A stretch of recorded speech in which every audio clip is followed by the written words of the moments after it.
welcome to the New Normal Speaker Series. My name is Joko Muratowski and I'm the director of the Women's School of Design. This particular segment will focus on women in design education. A panel of 4 women academics from the US, Europe, Asia, and Australia will share some of their personal experiences and will talk about the challenges that women face while pursuing an academic career. On this occasion, I have invited Professor Lisa Sharon to chair this panel.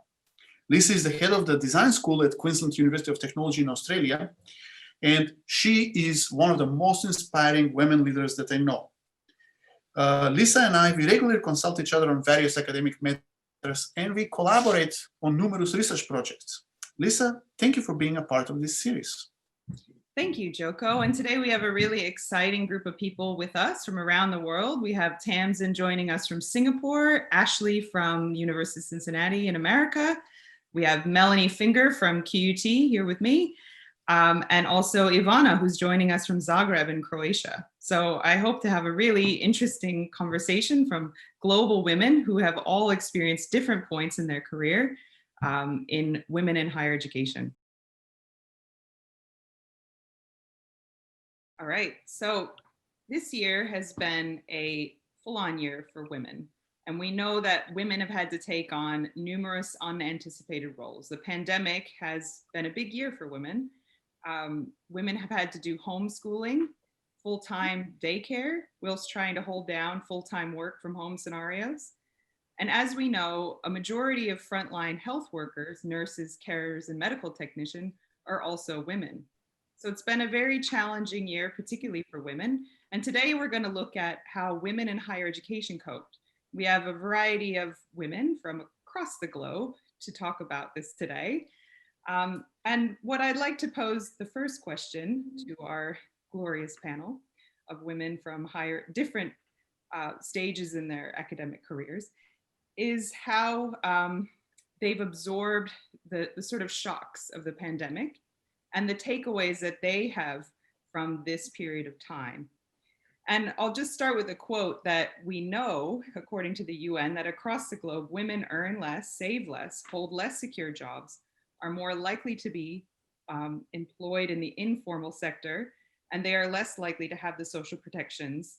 And they're also the majority of single parent households. So their capacity to absorb economic shocks, and also particularly the shocks that came with the pandemic, are therefore less than that of men.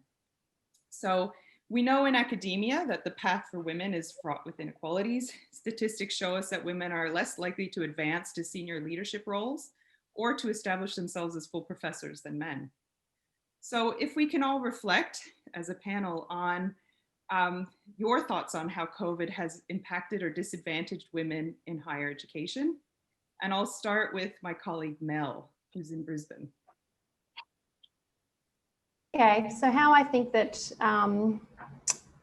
how this pandemic has extremely interrupted our work as women in higher education. I feel like, particularly at QUT, we have more than 50% of the workforce are women, and 49% of our professors are also women. And I think QUT supports us as women and those different roles that we have and needing to be at different places at different times.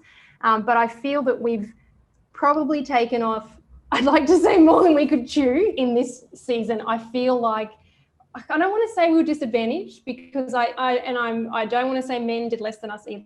I just feel like, particularly for me, I have a very high standard of what I want to achieve, and I don't like to be not achieving that. So this year for me was having to let go of those standards and maybe let myself be disappointed in some ways.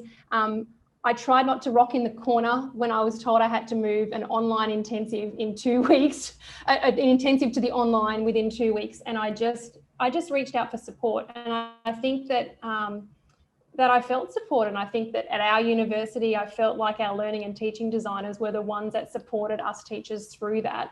And were able to just quickly shift from, being an in-person tutorial in fashion, and I teach all of School of Design, to online, instantly. And, apart from the odd Zoom bomb and the old, some inappropriate things that happened on Zoom, I think we coped pretty well. So I didn't feel disadvantaged. I felt supported.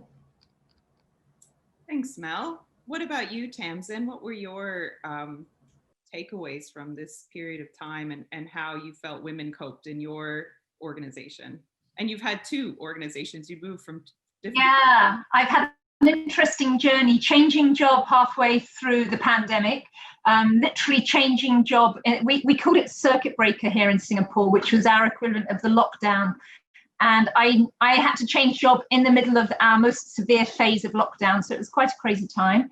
I actually felt that there's been increased visibility about the challenges working mums face. So I believe we're all working mothers. Not all women are working mothers, but women tend to take on the carer roles for other members of the family anyway. And we normally do that in silence in the background and just juggle with it all. And I really feel actually very often women don't like to make a sound about all the many things they're struggling with because it looks unprofessional.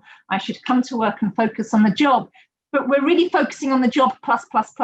And I found the interesting thing this year was that a lot of the guys that normally aren't having to be confronted with that were. And it was an amazing thing for me to be in meetings with business leaders, male business leaders, talking about the challenges of homeschooling, the challenges of grappling with things that the family needed in the workplace. And I think in that respect, there was increased empathy. So I felt there were some positives around that. The other thing is, I think women are very good at adapting. We have to, yeah. So when I was still at in my previous role at the university, we knew we had to convert everything. And it was interesting that some of my male colleagues were quite resistant, particularly I think if you're in a design field. So for our analytics or technology type courses, some of those were quite easy to convert into an online format.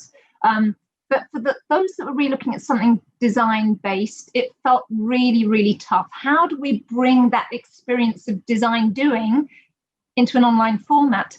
Whereas I quite like the challenge, yeah? I think women were facing challenges the whole time. I was like, come on, guys, this is the design challenge. How might we create an even more engaging online learning experience?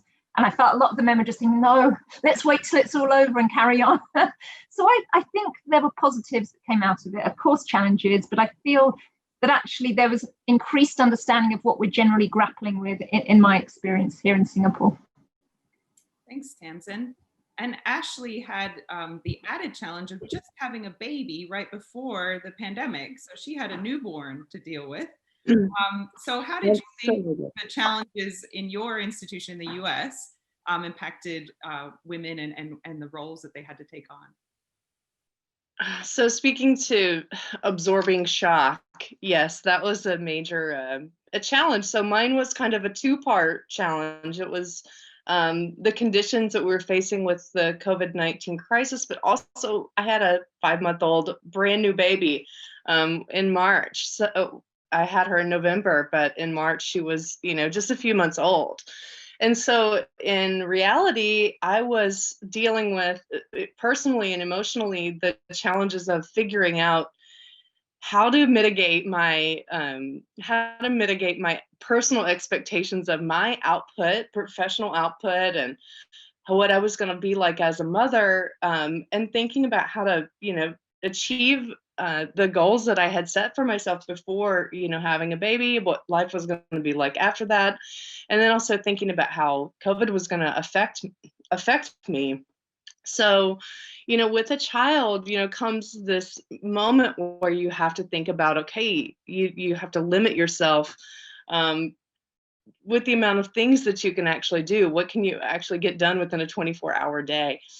And so I think that it was an interesting time for me because we're thinking about how COVID was affecting us in a day-to-day, not being able to go and do the things that we were used to being able to do, but also having a small baby limits your ability to do that as well.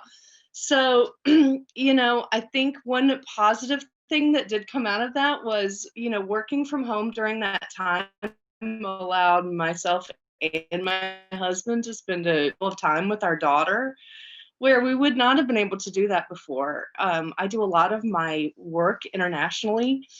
And so the day that the lockdown actually happened, I was planning to go to Mexico to do a research project with my husband and my 5-month-old daughter for 2 weeks.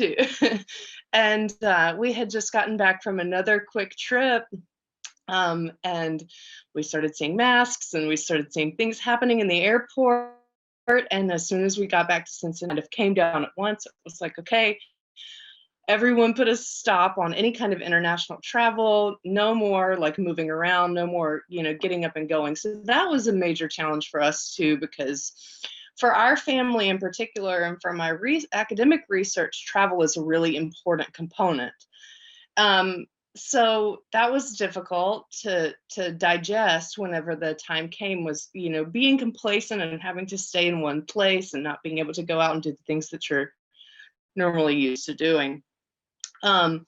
So lots of challenges with being a new mom and dealing with sort of the limitations that COVID's putting on you personally.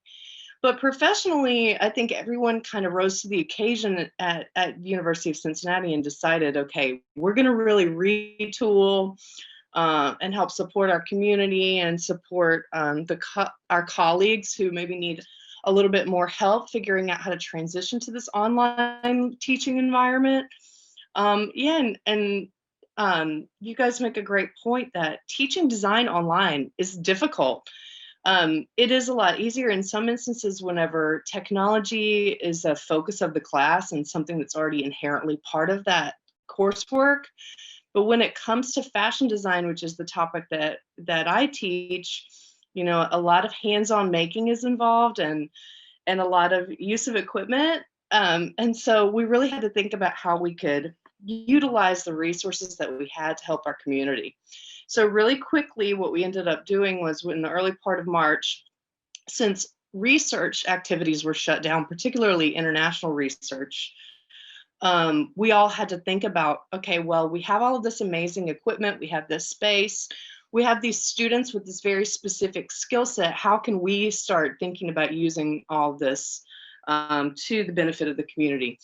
So we started making COVID-19 masks with a lot of the industrial sewing equipment that we had at school, and collaborating with some community partners who are also doing that. So we started really quickly working like in interdisciplinary teams with industrial designers and communication designers and local organizations to do that. So everyone was all hands on deck. And, for me personally, being a woman in that situation, and a new mom, I felt that my male colleagues were very understanding, especially the ones who are young fathers and really just fathers in general themselves.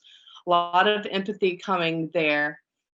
But, I think personally just worrying constantly about whether or not I was going to be able to do the things that I'd hoped that I was going to be able to achieve that year.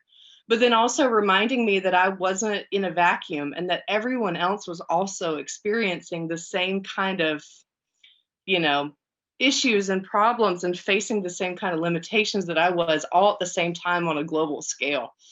So that's a very long answer to a short question, but there you go. Actually, not. And Ivana is, as well as being a design academic, is also a pilot. So this was an interesting time for people that were pilots as well. So I'm wondering, Ivana, what challenges did you have in Croatia, and how did women in the workplace deal with them in your institution? Thank you, Lisa, so much. Yes, here in Croatia, we also had earthquake in March. That was a very bad situation, because in the same time we forced with Corona, COVID-19 pandemic, and 1 or 2 weeks after that we had a strong earthquake here in Zagreb. It was really strong, and a lot of houses were damaged, and we all moved from our places. That was also difficult for children to face with that problem, and still not everything is fixed. So we are actually not at our place, and a lot of people don't have a clear situation where to live. And those earthquakes continued, so For example, when child is in school, we are all worried not only about coronavirus, but also about all this situation. And yes, I used to fly small sport planes like Cessna or Piper, and that was great time in my life. Thank you for mentioning that.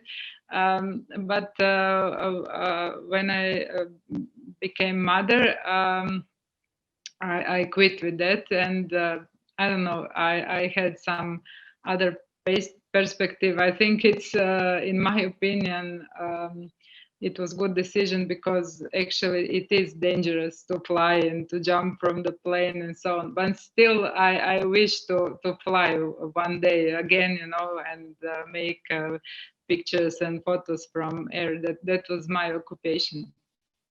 And all this, going back to subject, all this pandemic forced us to change the way of teaching and the way of working. At the beginning of semester, I should work live in front of students, with students. That was quite dangerous for them and for all of us. But later we decided to work from home, and all the time we are using all possible applications for distance learning. And of course, it is much, as you said, it is much harder to prepare such slides and be time limited in lecture, and also make videos, and it takes much more time. But I try to be in contact with students all the time, every week, alive. And I think that kind of conversation is still better than just giving them some work to do, because then we can discuss, we can have some brainstorming. I think it's also in not just working, but in mental way, better to discuss like we are discussing today, and we feel a little bit more alive, and can solve problems more effectively. And yes, as a mother, that is the main subject for me. As a mother, we face with the problems of isolation, not freedom of playing, so much learning. They still have so many things to do at school, but they also like to go to school because of social contacts, but sometimes they have to be in quarantine, and that's very difficult for children. They're playing only on internet, and I think in future that will be one of the biggest problem, because we will start to be only in computers, and for children, I think as adults we can face with that, but children are completely inside of gaming, and without freedom of playing outside. So I think that will be a problem for them. Yes, I'm trying to raise my child, keep family together. Yesterday we had one accident. My mother had accident, so that was a big situation. But I'm all the time trying to do all this multitasking, as you mentioned. So yes, we have a lot of work to do these days.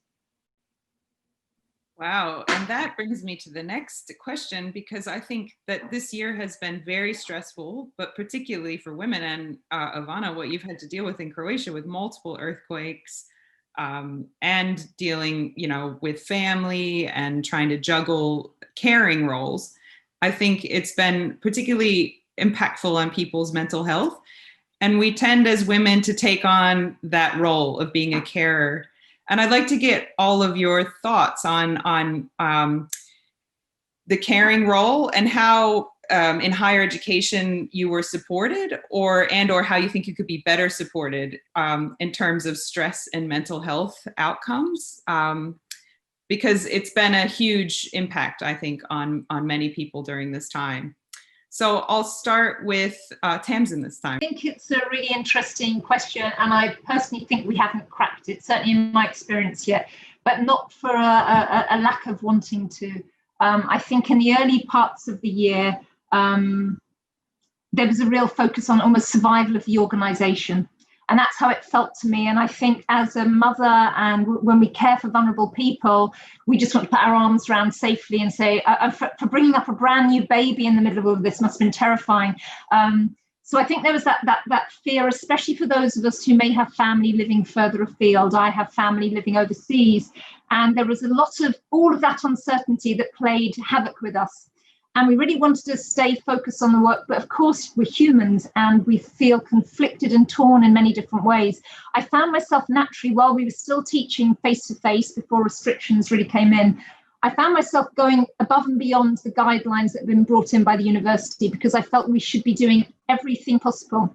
This is at the point where we still had so many unknowns about the disease, and we still do. I just felt we need to err on the side of caution. I really felt this was a mother coming out of me. I was the only parent in my teaching team.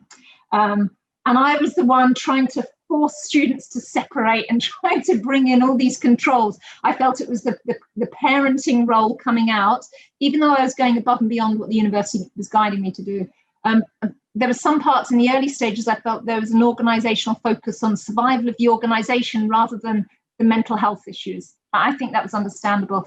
As we've traveled through the year, I've definitely seen that flipping. I realized that, of course, I also changed organizations. There's almost this confusion and concern. We know things aren't quite right. We know that everyone's doing their best, but it really is playing a big, heavy toll on people. And what as an organization can we do? And I've been part of the team trying to look at how we can improve this whole new normal in terms of working from home and this hybrid way of working. We definitely haven't cracked it yet. I myself, I feel that the big thing we see is there's more people talking about it. And particularly, I think the powerful thing in recent weeks in Singapore, we've had male leaders, very high level male leaders coming out and saying, it's okay not to feel okay. This has been a tough year. And I think that's given people the permission to say, I've been struggling and I don't know why I'm struggling, because there's nothing really that I could complain about compared to other people, but I've been struggling. And I was saying, I myself yesterday just felt low and I didn't know why I felt low. And I thought, well, it's just because this has been a crazy year, huh? And it takes its toll. So I personally feel we haven't cracked it yet. We're trying in different ways. We're lucky in Singapore that the situation is becoming quite under control, but there are a lot of constraints. So we were talking as directors of our organization about how we might really bond the team. We had a virtual online team bonding thing, which was great, but it's not quite the same because you can't read all the different cues. And I think a lot of people are still not comfortable opening up online. So we decided to hold a Christmas dinner that was a dispersed Christmas dinner. And we went in groups of 5, which is the maximum group party you can have. And we just randomly selected 5 members of staff and said, you go off, find a restaurant, we'll foot the bill. And it was a lovely, lovely thing to do because in my group of 5, all of us had joined the organization this year apart from one. And it was the first time we'd really met each other. And it was so nice to connect and chat and bond and you start to feel a bit more human. And I think human beings need to read all those signals. So I'm not sure what the answer is. I feel we're still navigating this. And I think it's getting better. And I think the great thing is there's more being discussed about it, which I think is the first big step. Great. Thank you, Tamsin. And Ashley, I'll go to you next. How did you cope with the stressors of COVID? And how do you think that the institution dealt with that? Or how could they have better dealt with it, from your opinion? Well, I think that our institution did a great job of supporting students through, programs. We have an organization called CAPS that, allows students to call in and, have mental health resources. I don't know if students utilize that as much as they probably should have, but it was there and it was available to them. But From my perspective, I think that the conversation is about, the mental load that you need to take on, not only as a mother, but also potentially as a member or the head of your household in a time whenever, things are shifting around. Maybe, your spouse or other people in your family are either sick or experiencing job loss, or having other concerns. So you're kind of, as the female and the mom and the one in the family who's kind of holding things together, you're in a sense responsible for like upkeeping those family bonds. At least that was the case for me. And then as a first-time mother with an infant and a child, I had no idea what I was doing with my baby at that time. So the mental load of trying to figure out how to navigate motherhood alongside trying to navigate my academic career as a pre-tenure professor with research responsibilities, and then also being responsive and a good teacher to my students who, were 60 to 75 individuals looking to me for answers. That's a lot of mental load to carry. So when I kind of try to break it up across sort of the responsibilities that I have as an academic and a professor, and then my family life, it's kind of like you have teaching, that you have to be there for your students. You have to understand, what their needs are at that time. And, just kind of piggybacking off what Tamsin said about teaching, encouraging students to be engaged online was a huge, huge challenge, because they don't feel comfortable speaking in front of their entire class whenever you're just looking directly into their eyes. I think that was really difficult, and constantly saying, turn on your camera, like, let's have a conversation, let's talk through this.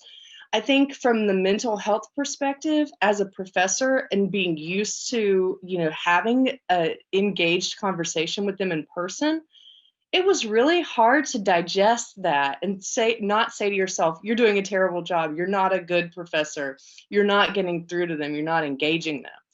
So mentally, that was difficult for me to deal with, because I really, really wanted my students to be successful in this situation. And sometimes I felt like I wasn't very effective. As a first-time mother, your family is always going to come first. And you guys mentioned having family around the world and not being able to see them. And that was particularly difficult for us and our family because of having a small child. Our family wasn't really able to see her in her early years in person. So, really feeling terrible about not being able to, see family, constantly managing Zoom calls and sending photos and text messages and just trying to keep in good contact with your family. But then also having to weigh the heavy burden of being a pre-tenure professor and having a lot of projects in the works, so to speak, that maybe are never going to be completed. What does that look like for me as an academic? Is that going to hinder my ability to be successful? And then lastly, your service obligations to your colleagues. So making sure that you're being supportive. And for me, at least as a young professor, kind of supporting some other faculty and other colleagues that we have that may not be quite as technologically savvy as I was, to help them kind of get through it too. So I don't know, at least for me, the mental load was really about, taking on that role as a, kind of embracing that motherly instinct and, trying to help other people and maybe not helping myself as much as I probably should have. Yeah, it's very true. Sometimes we forget to look after ourselves when we're looking after so many people. Ivana, you have had what I think is probably the most stressful journey of all of us through this. And I'm wondering how you cope with that type of stress and what keeps you sort of grounded, as well as how you can help others, in your workplace, and also how you find support, or if you're getting support through your institution. Yes, we have support from our institution, but we had some specific situation. Our institution didn't exactly know is it better to work live or online and what to do with students. So they decided to give us complete freedom. And maybe that was, in my opinion, a good way of organize my work, because then I decided to work online and made my own schedule, and I think it's much easier to work in small groups. Even I have 100 and groups with 100 students, so it is very difficult for them to when I ask them to say something or to ask a question or to present some part of their work, I can see that maybe it is because of a way of education which is very old-fashioned here, but still they don't like to speak in front of such a big audience. So in that way, I think it's much better, for example, for them to work in smaller groups, 5, 10 people. Then we can discuss, then they are more open, because it is so much easier to speak in front of people alive. It is so much better, and I'm working really for a long time.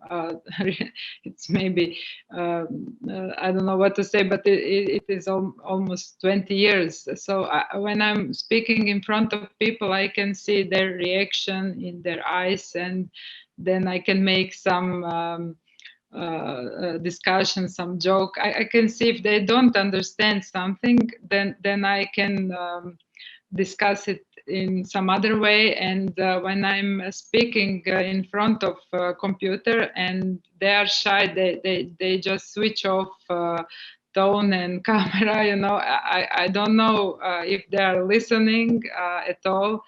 And I think this is what this distance learning should deal with, how to improve this meeting sessions, how to see people all together, how to see their reactions. Because I think this year will be difficult for even also for children, but also for students. I think there will be problem in quality of learning, but still I try to face with that and try to make some models with smaller groups and much more discussion, and giving them a lot of material, video, everything. Try to motivate them, because I think a lot of people have lost motivation in this hard time because they have so many problems. So also at my university, I am I am sort of leader on one part of my university, so I also try to force people to work and to give them a lot of freedom, how to because a lot of people, my colleagues, they have children are at school, they have so much obligations. So I always try to find some open way of communication and to try to solve all these problems. Yes, it's not easy, I think, these days. Yeah, definitely not easy to cope with all of the additional stress plus the normal stress we have as academics. Mel, what are your thoughts on how you coped, because you had a large amount of students to deal with, and also how you think the institution coped, supported you during that time? Yeah, well, personally, I've got 3 kids, a 16-year-old, a 14-year-old, and an 11-year-old, and this was the first year I've worked full time. So I had, many years in the industry, in part-time roles and just wanted to be home with the kids. And this must have just blown them away this year, that I was just like, it was boom, like my husband, it really made him step up. So I must admit, actually, it's been a really nice year for him to kind of understand the things that I'd been doing, as well as having all these part-time jobs over the year and been teaching at QUT actually for sort of 13 years in a sessional role. So actually, I learnt a lot from the kids, watching them go through homeschool and the experience that they were having. And it made me put myself in the student's perspective in a way that I wouldn't have done beforehand, particularly having a 16-year-old that's close to going to university. And I felt that I was, more empathetic. And what I realised was that unless there's good communication, the learning doesn't happen. And that's why I just tried to make all of our online resources really clear, stepped out. I almost went back. I mean, I teach a first year unit with 650 students, and I just really stepped out everything that they needed to do. And there was no double guessing about what was going on. And I was more supportive. I didn't reduce the amount of tasks the students had to do, but we just provided more support to get through those. We had an online intensive with 600 something students and 6 different community partners. And I had 8 different platforms I was working across, with Miro and Google Docs and Padlet and all this stuff going on. And I actually felt QUT supported me really well. I think we've, as I mentioned before, great learning and teaching designers. And I would hope that we never go through this again. And I would hope that we've done this groundwork in 2020 for, just everything being so different, that moving forward, we wouldn't have these sort of, this way that it's happened, I guess, just not have to go through the reinventing the wheel and that kind of thing. So I actually felt, as I said, I felt quite supported, and I hope that the students felt supported by the work that I was doing with them. So, but my kids seem to be fine. Actually, I think it made them a bit more independent and realised that I wasn't going to be around, and you do need to make your own lunch. Thanks, Mel. And I think this brings up the next question is about multitasking. So I was heartened to know that there have been studies on this, and there's a 2013 article in the Journal of Psychology that they actually investigated the ability of both sexes to multitask. And they found that whereas both sexes struggled to cope with juggling priorities, that men suffered more on average. And it concluded that women are more capable of multitasking than men. And I think from everything you've said, I can see that you have all had to do a lot of multitasking this year. And what I'd like to ask you is, in your own experience, if you found this to be true, that you are more capable of multitasking than your male colleagues or your husband or your partner. And also, do you think that multitasking has actually helped you to cope with the stressors of COVID better than others, that skill to be able to juggle many balls at once? So I might start off with Ashley, who has probably had a lot of multitasking with a young baby. Oh man, where do I even start? Multitasking is probably the biggest challenge that I've faced during this entire situation, this entire past year. With having a small child and just being in personality, the type of person who has a tendency to take on more than she can probably handle. It's been really hard to kind of break out those 24 hours of the day to figure out when there's time to do all those things. So I think that it's really been a dance about how do I get things done? How do I move my projects forward? How do I move my students forward? How do I keep my family life rolling? And how do I let go of some of those things that aren't really serving me at the moment? So I've made a lot of lists. I feel that checklists have really helped me with this multitasking role. I've tried to utilize a lot of resources that were available to us online to help and support of teaching. And our university did a really good job of articulating and helping us figure out like what kind of resources we could use. So trying to use support systems like LinkedIn Learning or other kinds of platforms that had some instructional tools that were already recorded and already ready to go for the students. But then also communicating to the students that those resources were just as good as listening to me regurgitate that information to them online. And I think this is a little off topic, but for the students, I think it was really hard for them to understand that, you know, all of this content needed to be curated for them, and that took a lot of time. And those tasks were really weighing heavy on our ability to be able to do our jobs effectively and communicate information effectively to them.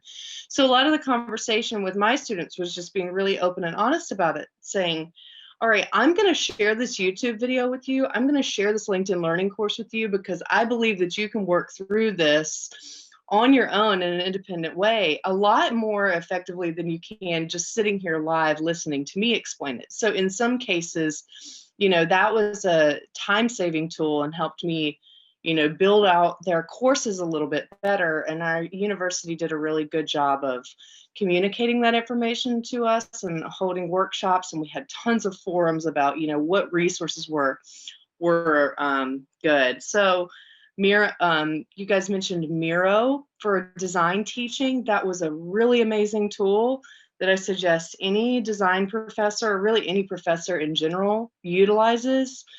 It's a really easy way to communicate with your students and do some visual work that you may not be able to do just over a Zoom call or over a WebEx call, for instance. So those tools really helped me. But really just asking for help and support. And so back to my original conversation about mental load, being a young mom and having to, you know, remember to get diapers, remember to go to the grocery, remember to grade all your students' projects that week, remember to respond to all the emails was really hard. So asking help from my husband was a big step for me because I have a tendency to just say, okay, I'll take it. I'll do it myself. You know, touch it once kind of approach. But he really stepped up and helped out. And I had a lot of people reaching out to me, colleagues and things saying, how can I help you? And me coming back and saying, no, how can I help you? So the collegiality piece of it was really good. But I think just reaching out for help and support to help multitask all those roles. And in closing, you know, you have these responsibilities. You have your teaching responsibility, you have your research responsibility, your service responsibility to your university and to your program, but then you have the responsibility of yourself as a person who runs your household, probably. So what gives? Like something has to give. And normally in the teaching service and, you know, home roles, you're responsible to other people. And those tasks that you need to complete the other people rely on those. So what gives is usually your research. And so I think that having to work in time for myself to do those things that were really for me was difficult. But like I said, making a lot of lists and trying to stick to those lists was how I got through it. Great. And yeah, I feel like I've had a year-long writer's block that I'm trying to emerge from after this period of time. I might go on. Yeah, it's hard to focus on writing when you are trying to have, you know, so many other competing things going on during this year. Exactly. And when you're home and you're working from home, it's hard to get enough time to focus for 2 or 3 hours to get anything out of your head onto paper. So I'm sure that everyone else has probably experienced that as well, Lisa. That makes a really good point. Yeah, and that, like, for me, flying, because Australia is so far away from everything, was often a time when I could just like focus on writing, but we haven't got to go anywhere this year. So I might pass over to Mel and ask Mel how she copes. And if I personally know that Mel is a very fantastic multitasker, as she's on my team. But I'd like to hear her opinion on her own multitasking and also how she feels about multitasking in general and how she can infuse that in her practice teaching as well as in her home life. Yeah, well, similar to Ashley, I subscribe to to-do lists. So I have Microsoft To Do on my phone. There's a checklist. I have a Padlet going. I've got a Miro board. I've kind of got the whole thing, and I have lots of notes everywhere to cope. And I do agree with Lisa that I do a number of things at once. But actually, I felt this year that I've had to slow down that thinking. I think there's just been too many things coming at me, and I actually have had to go, okay, what is the most important thing I need to do here today? And I've actually had to learn to delegate, which is very unlike me. I probably, like the rest of you, just take on everything, and I want to do the most fabulous job. And I've had to just say, can you pick up this? You know, can you do this, etc. So I feel like that's been a big lesson for me in multitasking this year.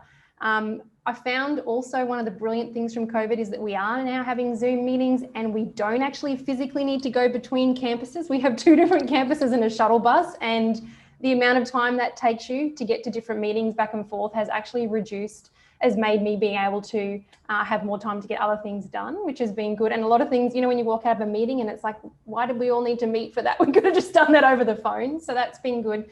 But another big thing that happened in our university is that our academic program director, Richard, introduced Teams to us.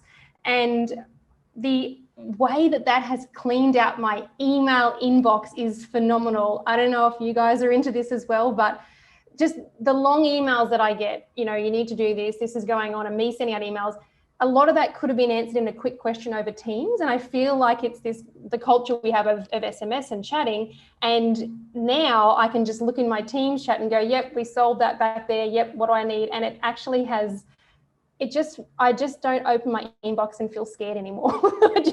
I love it. So I'm a, you know, I feel like I'm running a Microsoft ad today, but yeah, Teams and Miro, I totally agree with Miro. Great, thanks, Mel. Ivana, how did you, do you feel that you're a good multitasker? You sound like you've had to do a lot of it. And also, how do you feel that that is kind of run across your institution, or how you implement that in your own space, in your home and in your work? Yes, I was always a multitasker, and always try to put so many things in the same time, and try to work also on university, but also as a graphic designer. Even before I got my child, I was working all day. I even don't know. I cannot say how many hours it was all day, but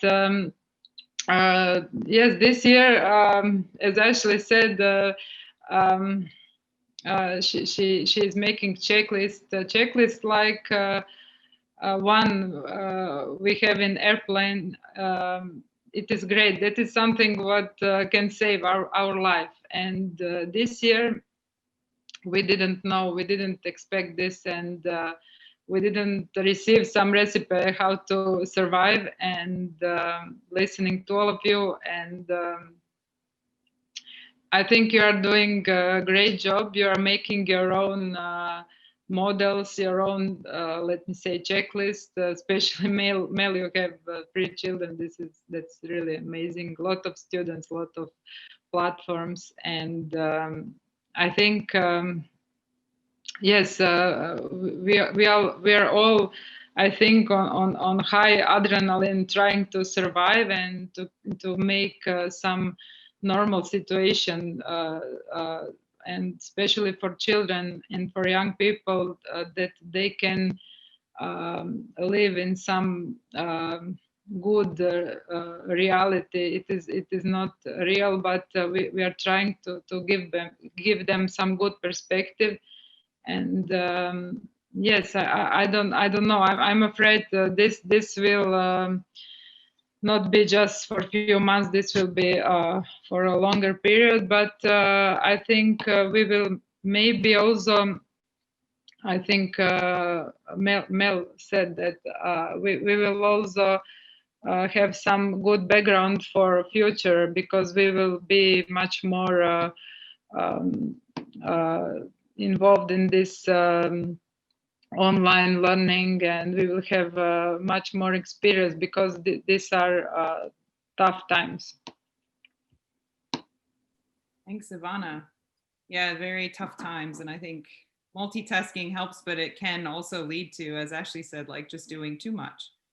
Tamsin, do you think, personally knowing you, I think you are a good multitasker, but what are your thoughts on your ability to multitask, and also how you teach that to others in a way, in your practice, in your work? So it's an interesting thing, multitasking. I actually love multitasking.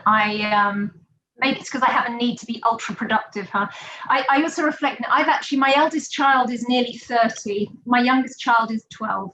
So my kids are quite spaced out. So I've been a mum for nearly 30 years. And I really believe multitasking, actually, to give you some kind of hope, multitasking is a skill that you really learn through repeated behavior. I had to learn I was a mum doing 2 different degrees. I did my first degree when I was a mum. I did my second degree when I was a mum. So a young mum, I had to multitask the whole time. And I literally had to, because the course deadlines don't change because you have a baby. So I remember literally being in some lectures where our course administrators were holding the baby outside saying, he needs a feed. Okay.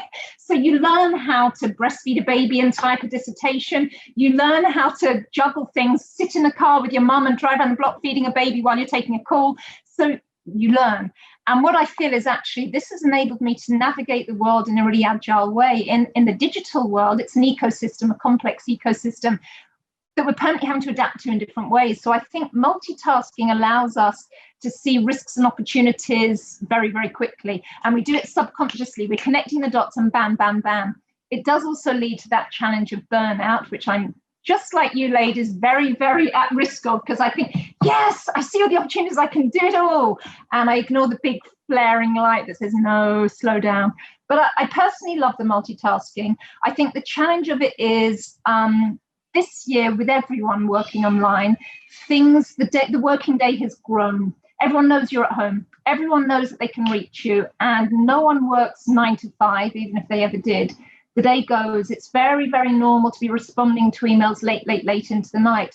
And I think it's been mentioned by all of us, that squeezes out the time when we normally would be doing our family and domestic things. And I reflect on the way I'm multitasking now is very different. Something I could never do pre-COVID was sit and wrap my son's birthday presents during a meeting. Hey, but now I can. Shh, no one knows, they're right here. And as long as I'm on mute, no one knows what I'm doing. So there are benefits from that. You can do the whole thing of putting a laundry load on in between meetings. So I feel there are pros and cons. I think the multitasking skills that I've built over the year have allowed me to navigate this year quite well, but also probably put me at risk more of burning out. So it's good that we're conscious of it. And ladies, I was laughing. Yes, I also have multiple notes everywhere. I subdivide them between I wrote every single night, I wrote a Post-it note and put it on my laptop, yeah. And one half is saying these are the urgent domestic chores that need doing tomorrow, and the other is the urgent work chores. There's a much longer online thing, planner, but this means very visually I'm permanently reminded of things that I can drop into a 5-minute job or that I really need to focus on for a while. So I think we've all found strategies, but I'm still a fan of multitasking. Thanks, Tamsin. And yeah, I am very grateful to be in a position where I have an executive support officer. So my Post-it note is Carolyn, who set up this, because without her this year, I would have completely died. So I am so grateful to have a support person that can help me schedule things when it gets really, really hectic. My next question is around what we've experienced this year in terms of leadership. So we've seen some pretty crazy things happening with our world leaders and the leaders of our countries and our states. I mean, our prime minister told us to stop buying toilet paper and to stay inside our house and do puzzles. And I know that the president of the United States has said some interesting things around COVID, but also we've seen even in our institutions, our leaders have had this great unexpected thing happen, and they've had to do really interesting, sort of communication strategies and not knowing where to go at some points in time. But what has been interesting is that it's been theorized that equitable countries, those with a higher proportion of women in senior government roles, have had better outcomes controlling and monitoring COVID than others. So we have some really great examples on our side of the world with Jacinta Ardern in New Zealand, and also in Taiwan with Tsai Ing-wen. So they've been highlighted as really being able to control the pandemic and using their skills as a woman and being compassionate.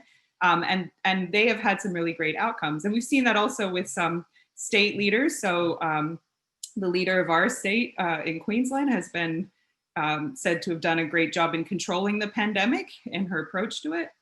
But I'd like you guys to weigh in on this in the country that you're residing and give an example of what you think unique skills women leaders exhibit, what you've observed in that space.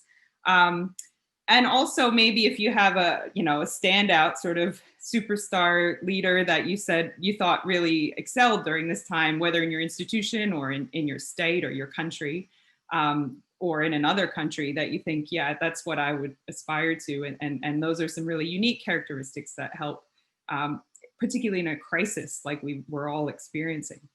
So I might start this time with Tamsin. This isn't an example of female leadership, but it's interesting. So we were talking just today, in fact, about how we've had these prime ministerial addresses to the nation several times during the year, and it feels quite big. It feels like a big thing to happen. My daughter has really, I'm very grateful for this, has been able to fly over from the UK to join us here for Christmas, but she's currently in quarantine. So she was listening into the call and she was messaging me saying, this is amazing. The Prime Minister says vaccines will be available for everyone and he's going to take it first to reassure everyone that he believes it's safe. And I thought, but actually across the board in Singapore, the way we've dealt with it, I do feel that our leaders, regardless of gender or race, have really stepped forward to say we're going to share the pain.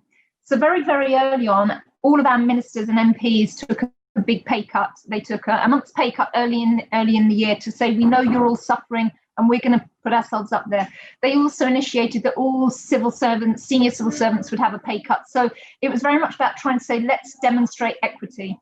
On the female leadership side, for example, in my current role, the program that I run is about trying to bring design into communities and allowing communities to look at how they can use design to solve social challenges. And we have one of our ministers here who's really championing this. She really feels this is so important. It's an empowering tool for the communities to really say, guys, we can come, we can equip you with the skills so you, just everyday citizens, can start to solve your own challenges.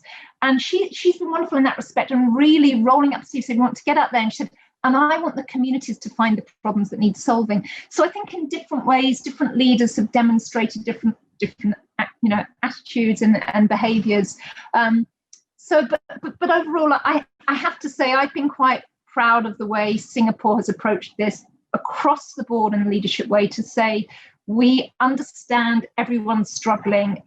It was a very, very big thing for Singapore leaders to come up and say, actually, it's okay to talk about mental health. This is a big thing. It's not normally something that's so openly spoken about. So I feel there's been this systemic lens of saying, what kind of things do we need to communicate and role model in order to help people through this? So it was interesting to me that my own daughter picked up on that very quickly and said, that's a leadership approach that I'm quite impressed by. We've also had a really integrated and combined approach. So across our leaders, we've really seen this very integrated approach, which I feel has been pretty inspiring as well. But definitely on the female leadership side, it's very much looking at the communities and how they can empower them to drive a pathway forwards. Thanks, Tamsin. And Ivana, in Croatia, did you see any standout leaders or female leaders or institutional leaders that you could say did that great job just being compassionate and caring and communicating during this time?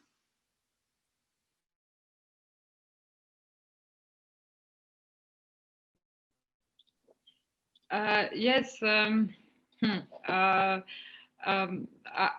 will better talk what you said at the beginning, how great job did leaders in New Zealand, Australia, and I think leaders should involve more experts from different fields, especially from medicine. But also not be squared, you know. They should have a wider way of thinking and not just wait for world giving them some checklist or some recipe, and be much more transparent, not play some games, you know, and be, as you said, much more patient to the people and help. For example, that's what I think women always think about, to help people who are poor and don't have, cannot buy medicine, cannot even buy vitamins. And I think such a leaders should give them solutions, some some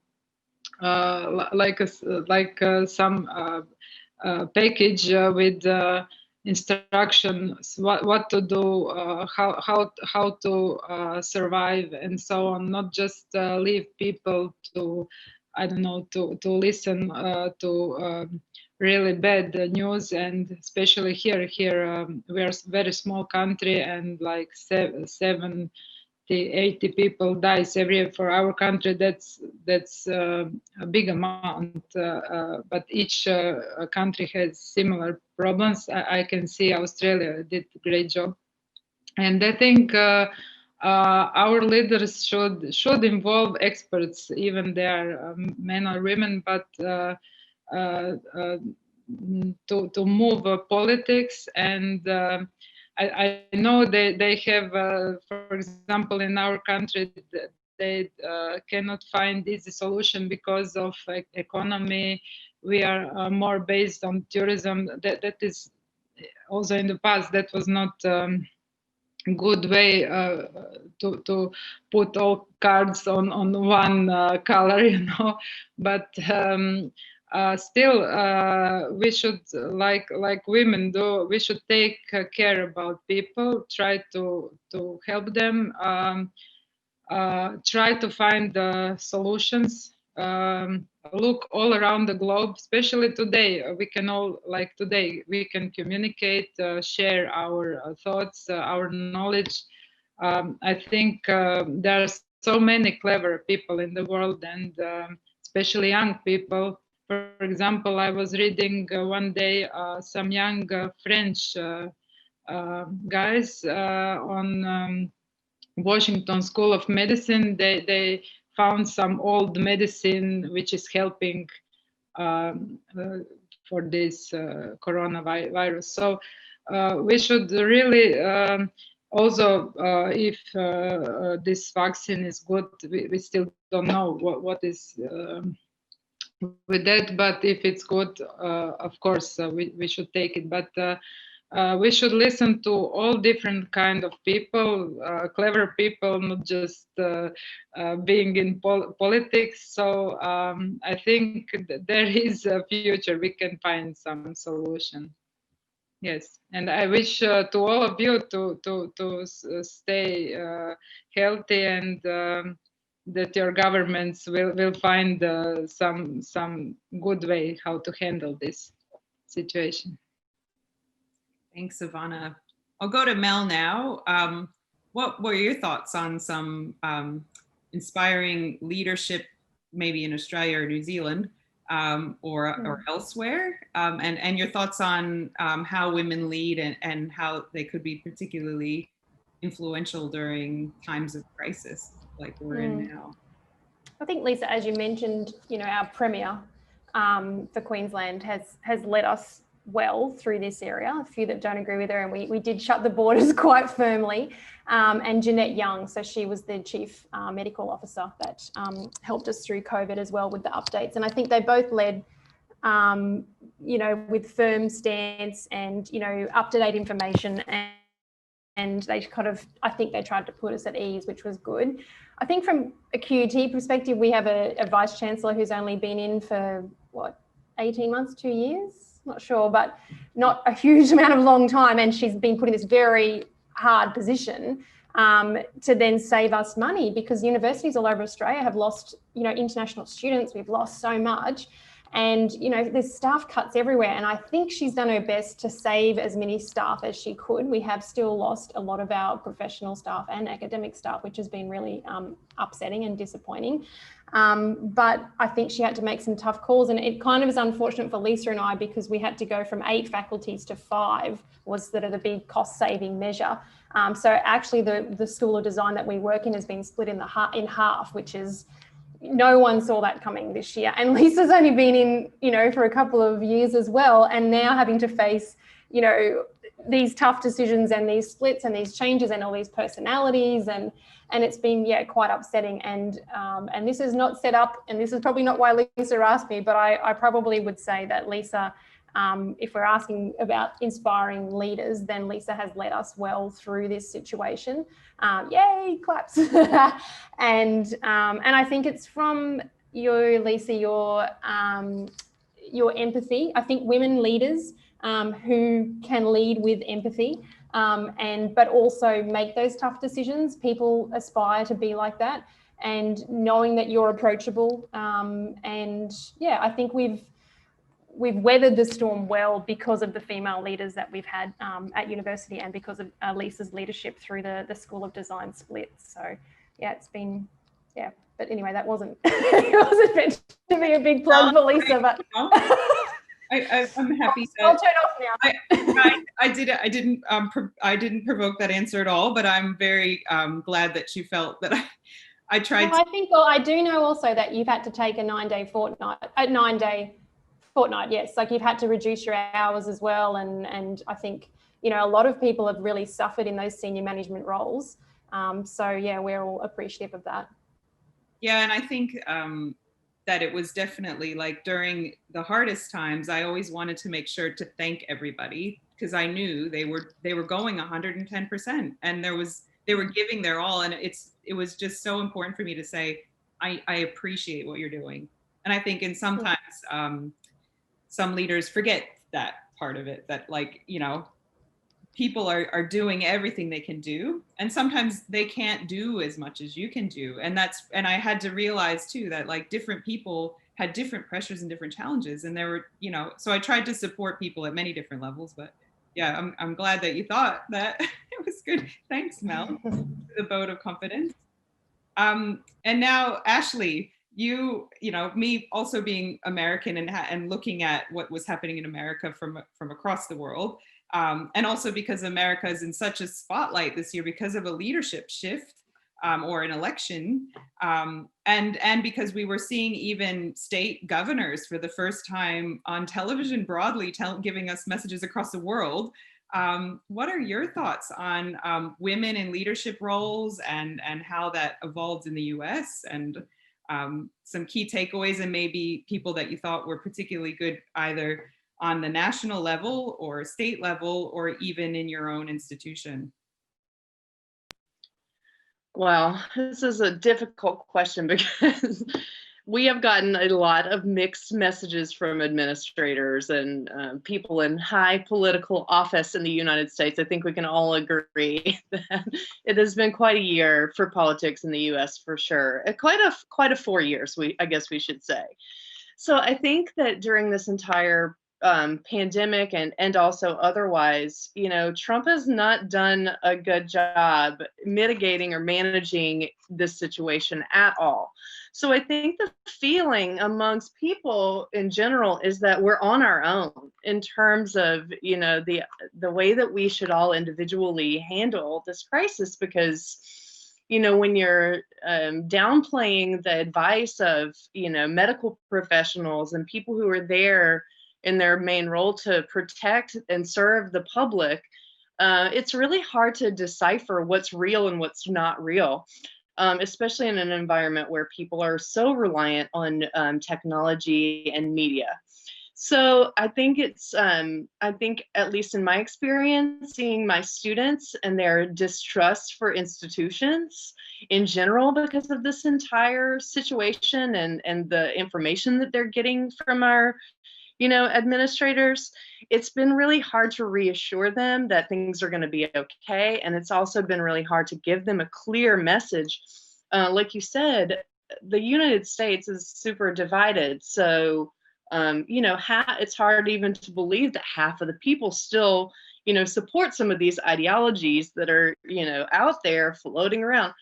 But what I will say is that in Ohio in particular, the states have individually kind of taken on their own approach to how to deal with the pandemic. And Ohio Governor Mike DeWine has done a really great job. It is so strange to hear your governor speaking to the people directly on a daily basis and knowing that everyone's just going to listen to, this daily speech coming from the governor. But it has been really helpful to get some guidance on a more local level because, coming down from the national level, we're not getting very much. So one thing that Trump did very badly is that he did not lead out with any kind of compassion. No regard for, the feelings of people who were being affected by this. He's coming, in my opinion, from a place where, he's been born with the silver spoon in his mouth and doesn't have any ability to understand the plight of other kinds of people. Particularly for me, it's something that's really important for me is immigration and people coming into our country and needing, to be protected, especially in a situation like this at the moment. And I believe that male leaders can't quite grasp that, perhaps as well as women leaders would, that concept of compassion and being reassuring in a situation like this. So I don't know. We're in a very strange time for a bunch of different reasons in the US. There's a turnover of power. Thank goodness that's happening. And I think that a lot of our male leaders in the past have, not been the best, examples. But I think that the women behind those roles have sort of helped to support them. I will say, I think that Barack Obama was a wonderful president, but I think Michelle Obama did a lot of the nurturing and had a lot to say to the people. So one thing that I am looking forward to, I guess I'll say, my example is going to be about like my hopes and aspirations for what's going to be coming in the future. Speaking specifically to how poorly President Trump has handled things and how well I hope our new administration will handle things, I think Kamala Harris is a good role model and example for women, especially her being the first woman in the vice presidential role and then the first woman of color in that role. And I hope that, she'll serve to be a good role model because she's coming from a mixed family. She's mixed race, and hopefully she'll bring in equity and inclusion piece to people who may be in that half of folks in the US who maybe think differently or believe differently than others. Maybe it will bring them to a place where they're more compassionate and they're able to, deal with the stressors and the emotional aspects and the physical aspects of things that that don't necessarily need to be political. So, without spending our entire time talking about this, which I could, those are kind of my thoughts. So I guess maybe, women in leadership roles, particularly in our country, really, it makes me just hope for what's going to happen in the future and keep my fingers crossed that, things over here are really going to change for the better. And I think that things are looking up. I think on a local level, our institution, male and female, everyone's been incredibly supportive of each other. But as you kind of like ladder up to the higher ups, it is difficult to, digest information from and to trust information from institutions when there's a lot of mixed messages, coming in. So I don't know. I'd be interested to hear what you guys what your take on our situation is coming from a different.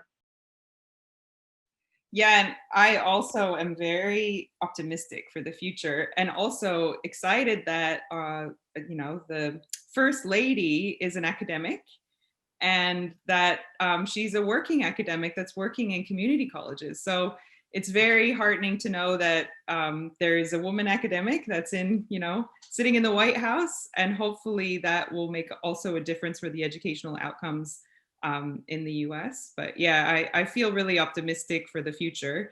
And I also feel that the US goes in waves. It goes like one way and then it goes the next way. And I think that's the beauty of the US political system. And living abroad, I have these, kind of, arguments in my head and then with other people, and I see it from the outside.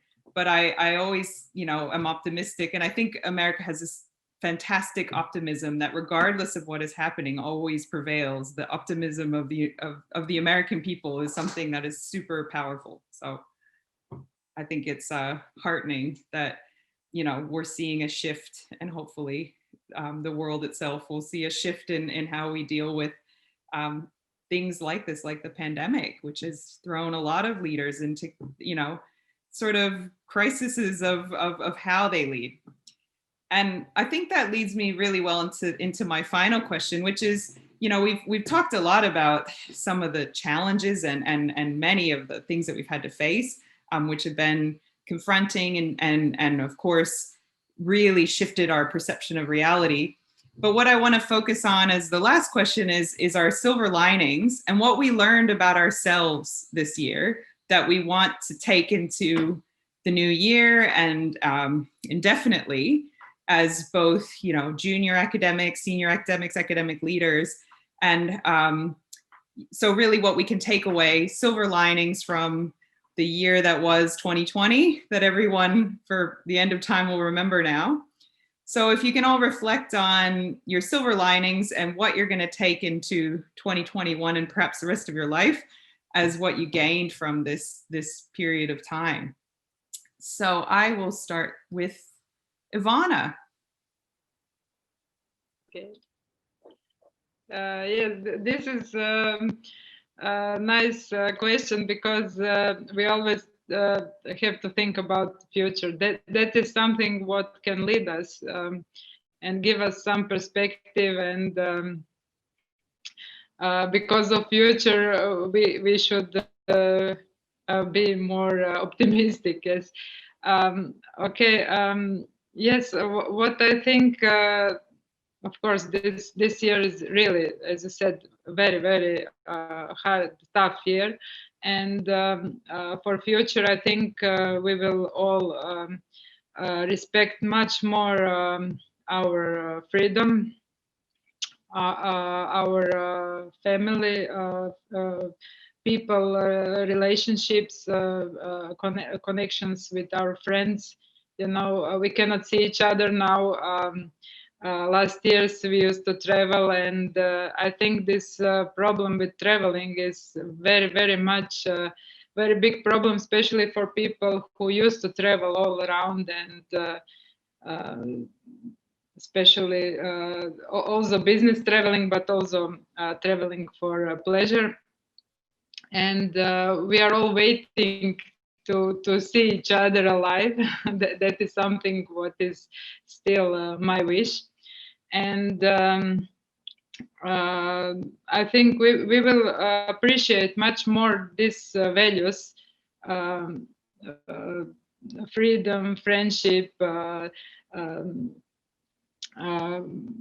being in nature, being with friends. We cannot do it now. And in business, I think after this year, we will be much more trained, much more effective. For sure, I think that this was unfortunately a big training for all of us.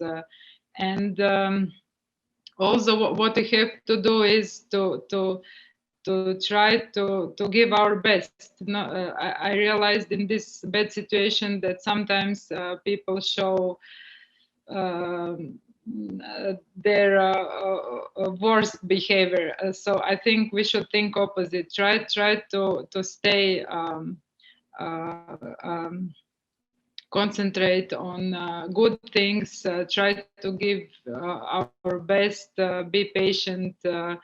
not be selfish and not to think on ourselves, and that's what actually women do. That's what mothers do. That's what we are trained to do, and what is in our heart. So I think I wish that we all survive this, and I think that in future we will be even more better, yes, than before this situation.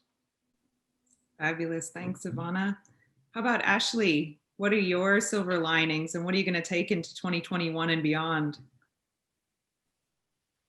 Well, I think the number one silver lining of this whole gray cloud has been having more time with my baby daughter and my husband than I think I normally would have had otherwise. And, working remotely isn't as bad as we thought. And I think that one silver lining from that is that, just like Mel said, maybe not everything needs to be done, face to face and in person.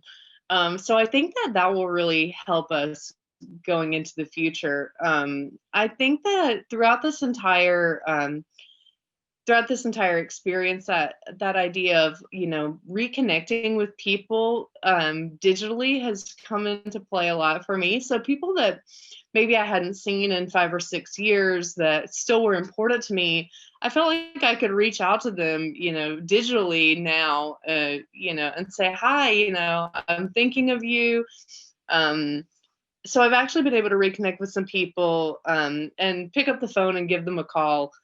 So those have been great things that are like trying to find and navigate new ways to connect with people. And I don't know, Ivana said that, traveling is a huge part of our personal life, for work and for research. My husband's he's a musician, and so he tours a good part of the year. He's been at a complete standstill for that. And I travel quite a lot for work as well. But being able to spend quality time with our daughter and telling ourselves, okay, you're allowed, to have this time. That's something that I'm still working on, is trying to be okay with being less productive and managing my expectations for myself and allowing myself to enjoy, some downtime. And I think in the early years of my daughter's life, trying not to work quite so hard to do everything for everyone else and really just do for myself and my husband and for her. I'm still working on that, but I think that that's a major learning and a major takeaway that I've had from this whole experience. Fantastic. Thanks, Ashley. Tamsin, what was your silver lining of this year? What are you going to take into 2021 and beyond? This just reminded me of my husband and I commented to each other a little while ago that we kind of missed lockdown. At the time, you never thought we would, but it was that whole thing of, okay, hey, it's Saturday night, it's games night, because, hey, how do we distract ourselves? We don't have a garden. So for us, it really was, we stay in, and, as our lockdown was quite strict here. So, and my son loved it. And this was a lovely opportunity. And I think my biggest silver lining, similarly to everyone's, was having more time at home. It was my youngest son, it was his last year of primary school. And they have really big, complex, intense exams during the final year of primary school here, which was tough for him to navigate. But it was wonderful for me to be around more for him. And the little thing of being able to walk into school every morning and pick him up, because I can pick him up in my lunch hour. We live 2 minutes from the school. I wouldn't have been able to do that otherwise. And I really remember on his last day at school holding his hand saying, this might be the last time, so I'm going to hold your hand all the way to school. And I really did think, I'm so grateful that we had that.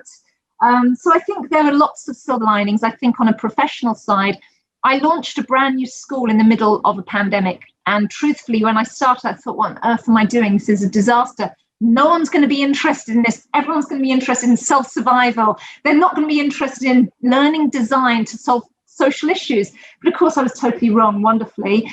And the other great thing that this whole situation presented us with was the fact that we were instantly global. Originally, we weren't designing it like that. We were designing it very much to serve Singapore, but we had so many global practitioners who said, hey, how can we play with you? How can we get involved? That completely changed the way we looked at what we were designing and building. And to me, again, it was quite exciting. We looked at how are we going to take people with no design experience and teach them design on their own in their bedrooms or their living rooms or their dining rooms, wherever they are. This is a very different kind of student. So we came up with some really lovely ideas for engaging them and bringing that learning and design experience into their homes. So these are things that will stay even when we go into the hybrid or the full classroom-based style of teaching. So I thought I'm grateful for all of that. In terms of what I learned about myself, actually, it's been very interesting, particularly from a designer's point of view. It forced me this year to confront my own biases that I didn't realize I had. And I don't mean that in a dark and cynical way, but I realized I became more paranoid because I think I couldn't read people so well. And maybe also particularly joining a brand new organization where your only engagement is through a screen. You don't know how people are responding to you and how you're interacting, and you over question things. And it made me start questioning, really, Tamsin, the way you look at the world is just the way you think you see the world. You know, I went into a lot of deep philosophical debate, but I actually found that was quite helpful because it really strengthened my empathy skills anyway. It helped me really think about what was reality, what was my perception of reality, and why people might be behaving the way they were. So that's quite profound and deep, but it was, to me, quite a powerful learning experience that I will take into the next year to say, I think I've become better at realizing the world isn't always exactly the way I see it. It's a combination of factors. And I think this as a designer will help me going forward as well. Fabulous. Thanks, Tamsin. And Mel, what's your silver lining of this year, and what are you going to bring to 2021 and beyond? Well, I really hate the word pivot, but we keep hearing it. And I feel like this was my year to learn a new skill. And I feel like I was becoming just, I don't know, old and cynical and maybe a bit, I'll never learn a new language, I'll never learn a new program. And this was the year for me to do all those things. And I actually surprised myself and learned so much. And so I think the silver lining I'll take into next year is that I'm now I'm more adaptable. I can more cope with these changes. But interestingly, during the lockdown, I started to go through my garage, and I'd been hanging on to the dream of going back to have my own fashion brand. And I had a children's wear brand for many years. And the idea of commercial fashion, which was where I was in, manufacturing thousands of things out of China, just started to repulse me. And I think, during this time, I'm really hoping that we see, an end to fast fashion, because now we know, we need clothes with longevity. And actually, I went through my patterns and I just recycled them all. And I actually let go of this dream that I had, to possibly get back into that area. So for me, it was a real shift of who I am. And I look at me as an educator, and I teach a unit that Lisa teaches into as well called Design for Good. And it just made me realize, we are ruining this earth. There's just so much what we need to do. So yeah, it was a bit of a aha moment, maybe. Great, thanks, Mel. Yeah, I've personally too, like all of you, have learned a lot more about myself and, the experience of being a mother, which we all share. And for me personally, my son has a disability, and I think I often bury myself in work to not really fully focus on his disability, which sounds horrible, but true, because if it's a problem that's so unsurmountable, it's sometimes difficult to cope with. You find a way to shift perspectives. But I had a lot of time with him this year, which often I'm traveling or I'm, really at the office. And I was able to really see what his struggles were and help him much better than I ever had before. So we actually took him out of school, even though schools came back in Australia, and made a school in our house and hired teachers to come into our house to teach him one-on-one. So we made a school in our house, which was pretty crazy and something I didn't think I would be able to do in the past because I had so much going on with work and traveling. So that's been amazing for him to see him and to realize his capacity when I really fully focused on it, and just to have that time with him, the ability to see him every day at home.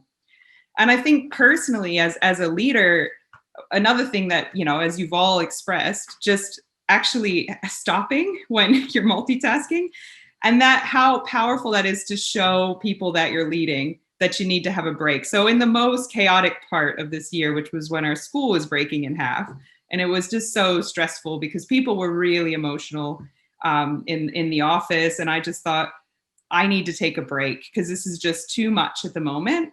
And I felt really guilty at first, like I'm taking a break and I should be, like caring for everyone. But then I thought, you know what, I need to model to everyone to take a break because this is a lot to take on and to actually stop and reflect. And all I did that week, I didn't go anywhere because we couldn't go anywhere. We couldn't even leave our state then. We couldn't go, 2 hours to the other state, which is, just down the road. So I just spent the time at home cooking, like learning I got a recipe book and I just cook something from that every day, something I don't normally do, and just spent time with the family and just got out and exercised it and just reset. And I think that I really, I realize you just need a reset button sometimes, and you need to show the people that you're leading that they can reset, and it's okay. It's okay to take a break. Even when things are super chaotic and super difficult, you need to take a break because it just becomes all too much. And yeah, as mothers, we're caring for, our families, our children, and sometimes whole teams of people. So if we don't do that, we'll end up burning out, and we're not bringing our best selves as we could do if we take a break. But and another silver lining on top of that is that I got to meet all of you today. I know Mel and Tamsin, but it's been amazing talking to Ashley and Ivana, and to have this type of chat, which shows that, although we're in completely different places in the world, we've all had really similar experiences. And we all have a common thread of, how we care for people, how, we can see women and what they give to higher education. And I hope that, all of you at the different stages of your career can inspire people in your teams in the way that, you've been inspirational to me today. So thank you so much for this time to have this chat. It's been really, really amazing. And I'll end off with that, but thank you all. And thank you for joining us for this fantastic chat.